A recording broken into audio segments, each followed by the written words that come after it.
नमस्कार, मैं हूं अंजलि और आप देख रहे हैं जन संसार न्यूज। आइए जानते हैं वो 10 बड़ी खबरें जो आज सुर्खियों में रहीं। इंदौर के भगीरथपुरा में नर्मदा पाइपलाइन संधारण कार्यों का महापौर पुष्यमित्र भार्गव ने अधिकारियों के साथ मौके पर पहुंचकर निरीक्षण किया। उन्होंने वाल्व बदलने व रिपेयरिंग कार्यों की प्रगति की जानकारी लेकर जल्द से जल्द सुचारू और सुरक्षित जल प्रदाय के निर्देश दिए। दूषित पानी से हुई जनहानि के बाद क्षेत्र में नर्मदा और ड्रेनेज लाइनों का काम तेजी से किया जा रहा है। भगीरथपुरा में दूषित पानी पीने से 25 लोगों की मौत के बाद पूरे देश में इंदौर की किरकिरी हो चुकी है। ऐसे में अब वहां को लेकर नगर निगम सतर्कता दिखा रहा है। मध्य प्रदेश में वोटर लिस्ट के स्पेशल इंटेंसिव रिवीजन के अंतिम दिन कांग्रेस ने बीजेपी पर सुनियोजित तरीके से नाम कटवाने का गंभीर आरोप लगाया है।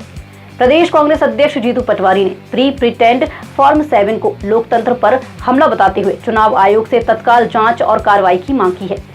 कांग्रेस ने चेतावनी दी है कि यदि अनियमितताएं नहीं रोकी गईं, तो ये मामला सड़कों से लेकर न्यायालय तक ले जाया जाएगा। धार की ऐतिहासिक भोजशाला बसंत पंचमी और जुमे की नमाज को लेकर सुप्रीम कोर्ट के आदेश के चलते प्रशासन की कड़ी परीक्षा बन गई है।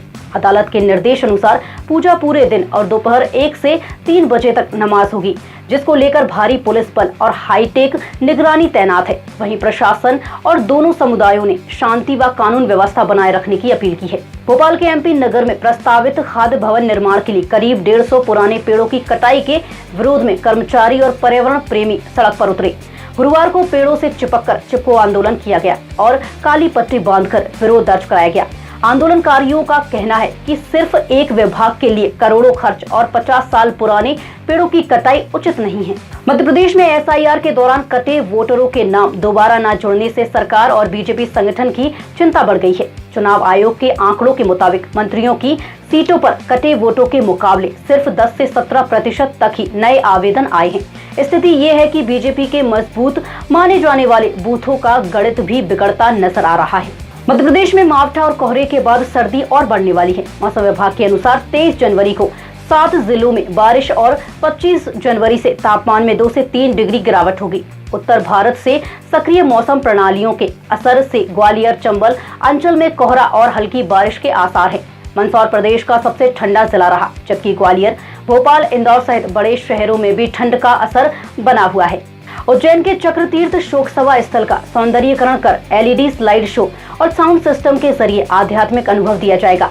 महापौर मद से 1 करोड़ रुपए की राशि में 80 मीटर लंबे डोम शेड, फव्वारा, कुर्सियां, शौचालय और स्नान घर जैसी सुविधाएं बनाई गई हैं। चित्रकारी और सजावट के माध्यम से यम, सुदर्शन चक्र, भगवान शंकर और स्वच्छता संदेश भी प्रदर्शित किए जाएंगे। ग्वालियर में ब्यूटी पार्लर की लापरवाही से 2021 में मॉडल प्रज्ञा शुक्ला का चेहरा खराब हो गया है, जिससे उनका मॉडलिंग करियर प्रभावित हुआ।